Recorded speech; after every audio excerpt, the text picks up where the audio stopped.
What happens when you mix beauty, brains, and talent? You get a feisty little miss who can take on the world anytime.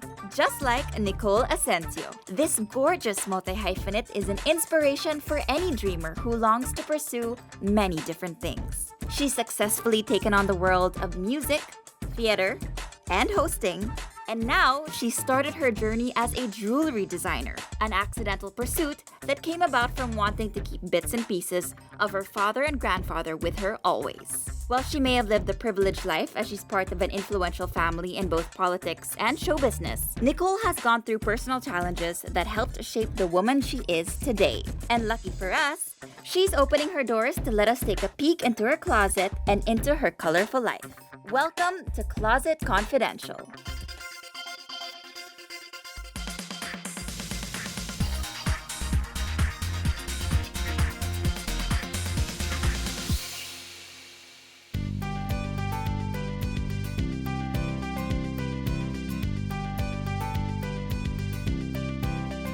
Well, Nicole, thank you so much for the bread and cheese. You're welcome. But I think we're just extra excited to see your closet. So tama na yung chika. Let's start. Let's do the main reason why we are here. Let's check out your closet. Let's do this. Let's go. Let's go. This is my bedroom. It's so modern. I love it. Oh, Like the light it's fixture. like a Beyonce light fixture. It reminds me. Beyonce-inspired light fixture. It reminds me of her, you're right. And light fixtures are like the jewelry of your house. Yeah. Well, this is my closet.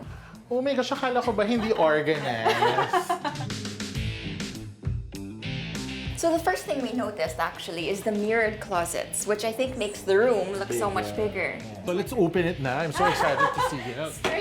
Wow, organized. Wow. Well, it's a lot of wrap dresses and easy to wear pieces. Well, that's what you need as a performer, right? Right, yeah, Changing yeah. all the time. Because you don't want to be fussing with buttons all the time and summery this. linen. Yeah, syempre saka it's bagay to her It body actually looks type. like what I would. Yeah, it makes her look longer because it defines her waist. If I was this long, you know, That's the peg.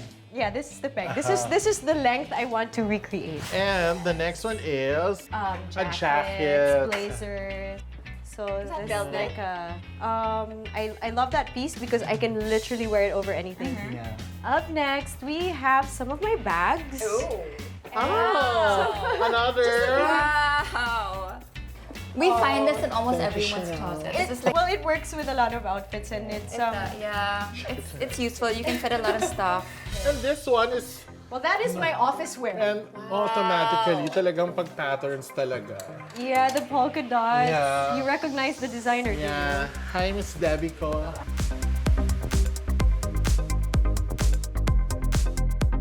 Who are your favorites? Well, of course, I have a cousin who is a designer. His Okay. name is Rahul. So if I don't Okay. say he's my favorite, then hello, where am I? Yeah. And then I have a really good friend. His name is Joseph Aloysius, and he specializes in eco fashion. I like this actually. Very chic. Thank you. That was like leftover tela. Yeah. And I collaborated with a mananahe. Oh, that's also John Montenola, same as the super sparkly This is silver cute. one. Cute. Very flapper, 1920s. Yeah. Now here are pieces that are a little bit more unique. Yeah, I guess a little bit of party wear, Oh, a I little bit love of it. rock and roll. That's Yeah, that is really rock. I like wearing it, you know, with a really plunging or nothing inside. Ah, yes, Alice McCall. The movement. It's sweet, but sexy. But it's naughty too. I love Yeah. how you're confident enough to wear pieces like that are original. Hello. I love this piece, but you're right. I mean, once you wear it, you kind of have to wait a while before you wear it again, or don't wear it with the same crowd. So time to see the shoe collection. Ito na. There, it spins because that was the most shoes I could fit in the Ooh, I love smallest space. this one. Ooh, thank you. My evil There's shoes. yeah, there's personality and character to The it. pineapple shoe. They remind me of Maleficent. I also noticed this shoe because look at the heel. Diba? See, the devil really is in the details. It looks like a basic pump. But it has French fries. Why not? I'm not seeing any flats in your closet. They're Are you- hidden away. They're for my... So you're definitely a heels girl. I'm gonna fake it until I look like that tall. Ah, that one. So now, more or less, we have an idea of what your style is. So for visual reference, can you show us 3 looks that best represents your style? Oh man, this is a challenge. I'll tell you, but because- I'm looking forward. Sige, go! Well, I have several personalities. There is the corporate gig me, there's the rock and roll me, and there's the everyday me. Okay. So I guess if I had to start with the rock and roll me, this is a piece I showed you a while ago, but I'm gonna bring it out again.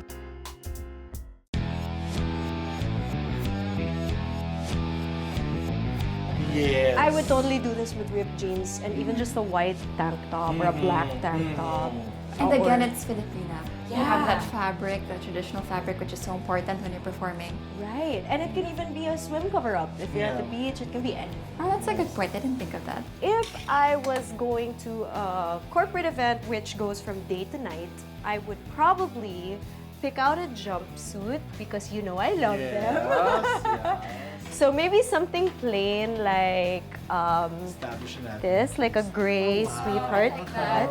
And then if I wanted to maybe add a touch of more personality to it, I would maybe throw on a bolero. This is also an indigenous weave from Bicol.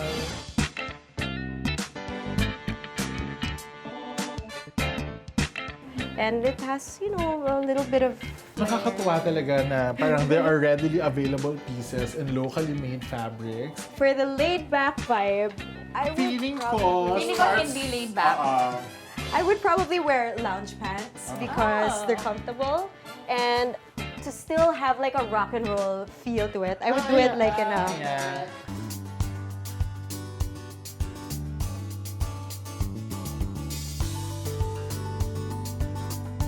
Yeah, I have this in like different colors, so again, it's just a cut I like. So those are the things you'll find me in, like a jumpsuit, lounge pants or jeans, and a rock and roll, you know, top. Or a gown because I'm working. See, talagang even if gown talaga yung pinaka-core, I mean, gown talaga yung default look niya, you will still go back to your core, which is rock and roll, di ba? Again, whatever feels true to your spirit, di ba? Your soul. You have to embrace it. Have to embrace it. And unconsciously, it will come out without you even trying.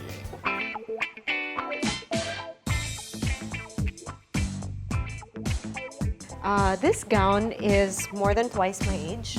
I won't tell you my age.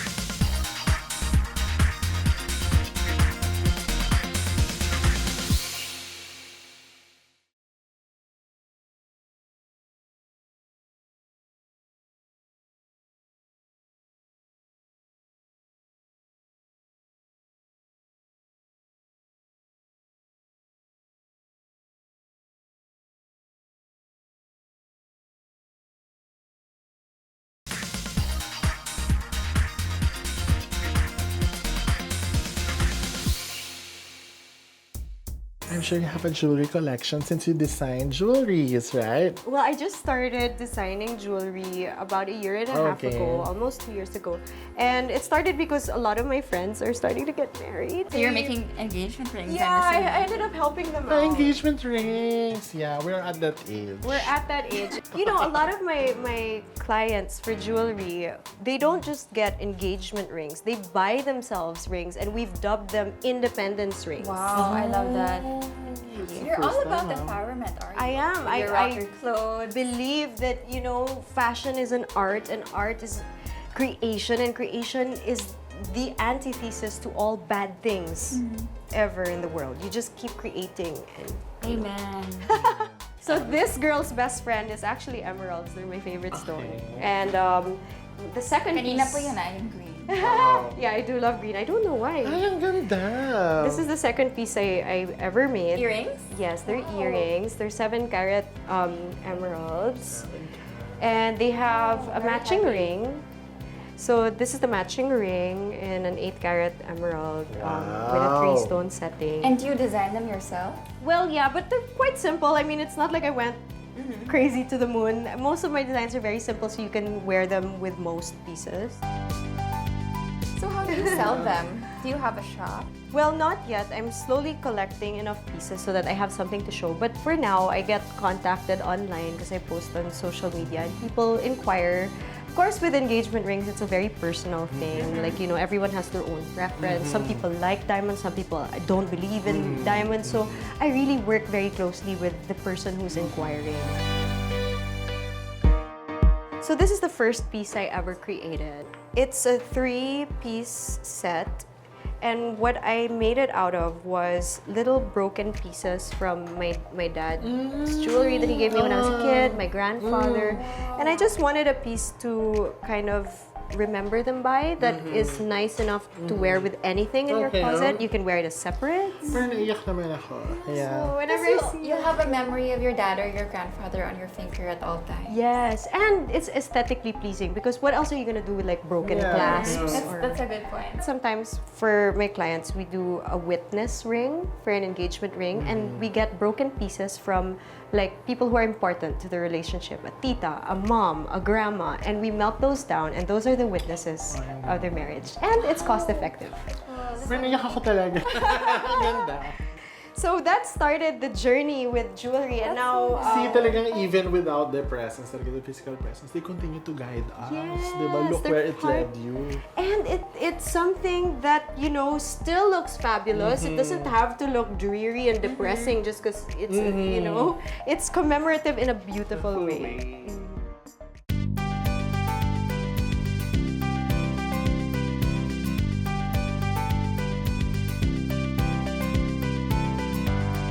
So Nicole, at the end of every episode, Rain and I like to have this segment called Treasures in the Closet. And we usually hold it in the closet, but since your house is so beautiful, it's so styled, we're happy to be here in the living room. I'm happy to have you guys. So have you decided what exactly are your treasures? I'm really glad you guys asked me that because I never thought about it before. But then as I was going through my closet, I found treasures and I dug up some stories behind them. So I think the first one I'm going to share with you, I gave you guys a glimpse of, and this is the first jewelry piece. The pieces from your dad and your grandfather's jewelry. Because of the sentimental value and of course the fact that I like and create jewelry. So that's my number one. And going through the same vibe, I have another piece which is very family oriented because it was created. Yeah, it's a vintage corset in brocade. This was created by my aunt Lini. She was a designer in the 80s. She had a label called Bayleaf and she specialized in corsetry. So it was created by my aunt for my grandma, her mom, and then passed down to my mom again, who wore it during her shows. And then I've been wearing it recently. And because it's a lace back, you can always replace the laces. One size fits all. Yes. So I like it with trousers, with Gaang nung corset. Yeah, I was just gonna say Feels that. light. Usually when you get corsets, it's always a lot stiffer than this. Yeah. and it's green. Your favorite Your color. favorite color. So it's really a piece I treasure. I mean, I wanted to show you guys stuff that has sentimental value.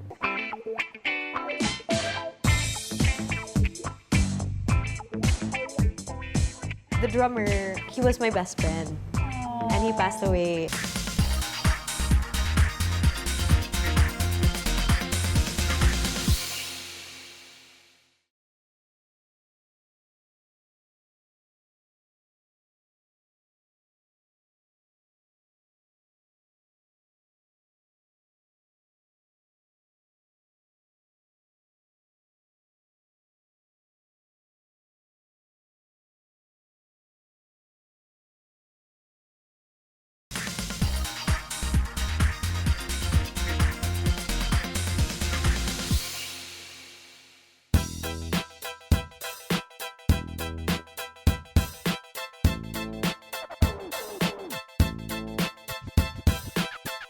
And then this gown is more than twice my age. I won't tell you my age, but it's... So 20. Oh, thank you. Yes, I am 10 years old. So 20, yeah. This gown is truly a vintage piece in every way, shape, or form. And what makes it special to me is my grandma, Celia, she's a performer as well. Okay. And this was her gown. Wow, so she passed it on to you. She passed it to my mom first, wow. who is also a singer, and she wore it to sing. And a couple years ago, I got this gown, and it turns out fate had it that I'm also a performer. Was it handmade? I think so. If you look at the beading, you know, they don't do a lot of beading like this anymore. You can really tell, like if you can Ay, oo nga. see under the lining a bit when it's see-through, it's really stitched. Yeah, it's stitched one by one. Yes. Have yes. you used it for a performance yet? I have, Oh, I wow, have. okay. And it fits perfectly. I don't know how and why, but it was meant to be in my closet, I guess. This one, it's a band t-shirt. Yeah, I like band shirts. I don't know if you guys know this band, but Razorback is an OPM rock band. They've been together 28 years. Last year, and a little bit of this year too, I was a guest singer for this band. The drummer, he was my best friend, and he passed away in January. So, yeah, I mean, it's a simple shirt, Yeah. but to me, it represents 16, 17 years of friendship with the drummer Brian, who is very near and dear to my heart. So yeah, this is something I wear as pangtulog. I don't like baby it or anything. I really wear this shirt. But every time I do, you know, the good memories come back. And he's a very good friend. So I'm happy I have something simple like this to remember him by. Yun. And then I have one last piece to share with you.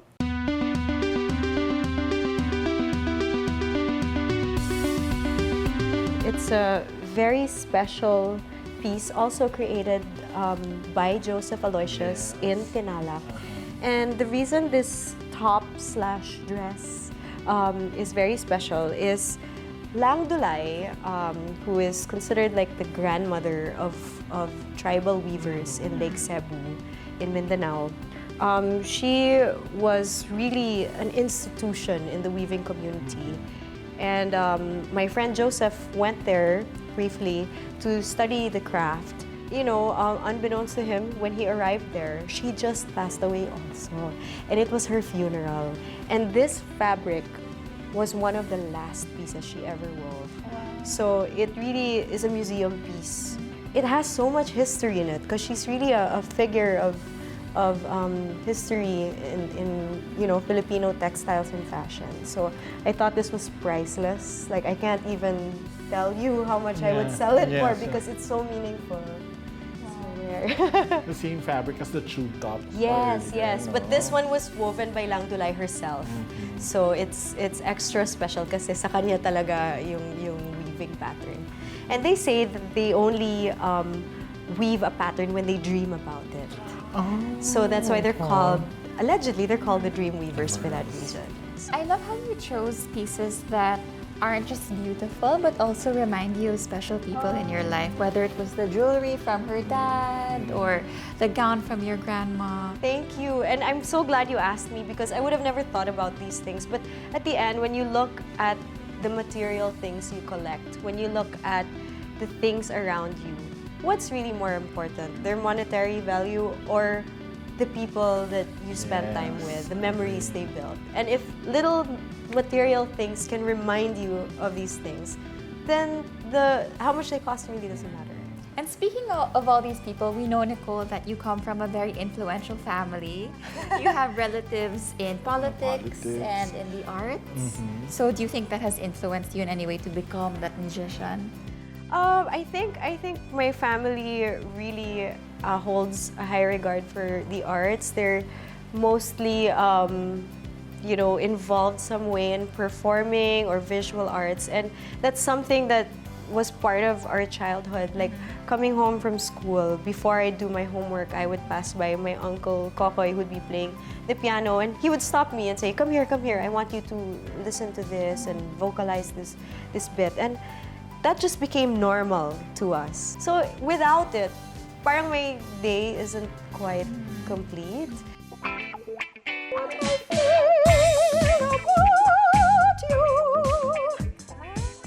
Watch Nicole get candid with Rain and I as we hear her give more personal stories here on Closet Confidential.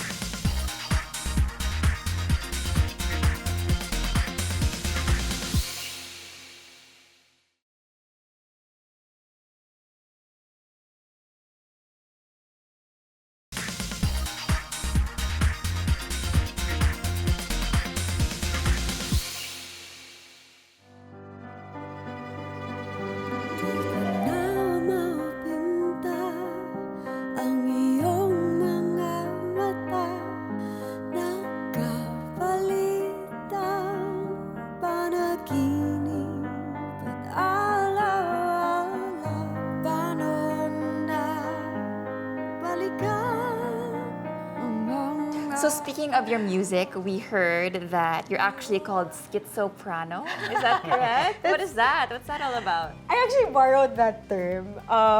There are some other opera singers in the industry who use that term loosely. Kasi it's schizo, meaning schizophrenic, multiple personalities, and soprano, meaning classical soprano. So I'm not the first schizoprano. There are more.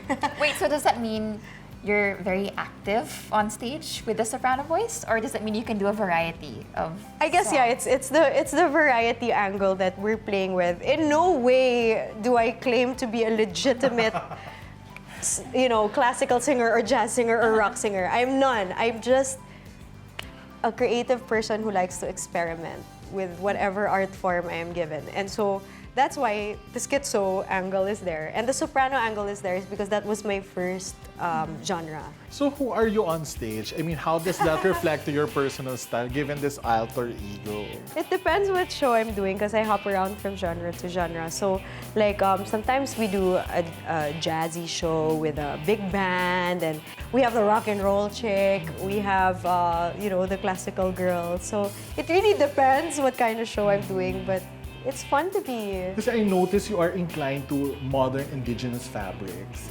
So do you consider this as a branding? Maybe. You know what? Thank you for mentioning it because it was not a conscious decision. I just happened to be attracted to the prints and the history behind it. And if we can wear local and celebrate local, then why not? And obviously, Nicole, you're the ultimate multi-hyphenate. You sing, you perform on stage, you design this beautiful home, you made this very creative drink for us, and you make jewelry. So how do you find energy? To answer your question, I get my energy from other people. I get my energy from people who inspire me, with whether that be people I come across, like you guys today, or I watch, or people I may have known for a long time, like my mom inspires me, my grandparents inspire me.